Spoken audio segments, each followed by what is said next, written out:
एक गिलास पानी ला रहा हमरे होते प्यास लागो। हाँ पानी लेकर आओ थे, यही देखा बरो झारे वाली कंगिया ठीक है। करे तो लकड़ी खाओ। हाँ लकड़ी खाओ। के लायल है जे हरदम लेकर वाला उगे लेकर से जे हरदम लड़का वाला। हाँ करे हमार बिया भाई आज 15 साल हो हम आज तक तोके कुछ लइबे ना करे। कवन सरबत तोके रोज लाग देला। जे हरदम लेकर वाला उगे लेकर दे हो। हमें तू बेइज्जत करे लागो। तू चला ही लाके अपने नजरे। हम ना जबे, हम तोहे अपने घर में रहे ना देब। कहा थी हम ना जब। हम तोहे रहे ना देब। तू चला पहले नजरे अपने। कहा था हम ना जब अपने नजरे। जाबू कितने तू अपने अरे नजरे। सारे सोनुआ के कहाँ खींचे ले जात है। मर्दवा मारत हमें बेइज्जत कई देता। का करत हो। पता नहीं कवन सरवा है के रोज सामान लाइक देता। हमार बिया भाई 15 साल होई है आज तक हमें के कुछ लाइक दे। कवन सरवा है जो लाइक देता रोज। सारे एके जब देखा गई हमार गोड़ धरे तबे हम जान गए के कर चाल चलन ठीक ना हो। एके लिए तुरंत ले रे पहुंचाओ। चल हम चलत है। चला चल।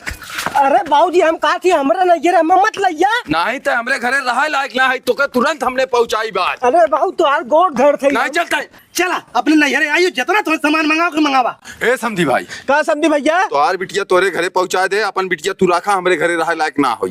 तो समझी भैया 15 साल हो गया हमारे बिटिया बियाह है आज तक कोनो शिकवा शिकायत ना मिलल। आज हमार बिटिया कितनी बड़ी गलती कर दे भाई। बापू तो के पहुंचावे आले है। ये अपने बिटिया से पूछा जब से हमसे एकर बियाह है बा आज तक हमें के कोनो सामान लाइक देले नहीं। कवन सरवा और रोज सामान लाइक के देला।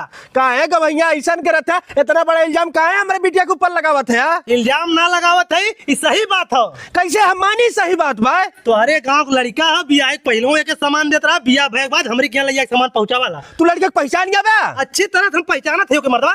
चला तू ओकरे घरे हम लिया के आज तो हर बात सही है। 2 दिन हम जिंदा जरा दे। चला ही लागी चला चल ससुर जी है लड़का से पूछा रोज काहे सामान पहुंचावा जाला। करे झिंगना हमरे बिटिया घरा काहे ते उजारप लाग है। को चाचा हम कहे तोरी बिटिया घर उजारी का करे करे घरे तो रोज सामान पहुंचावा जाले। चाचा हम पार्सल वाला जब तोहार बिटिया मंगावे तो हमें पहुंचावे परबे करी। पार्सल वाला। हाँ भैया हम पार्सल वाला है। हम केहू बहन बिटिया घर ना उजारत है। तो समझी भैया बिना हकीकत जाने हमारे बिटिया का ये मार के हमारे घरे पहुंचावे। समझी भाई हम हाथ जोड़त है हमारे बेटे साल लतखोर हो। हम तोरे बिटिया की जात है। चल भाई।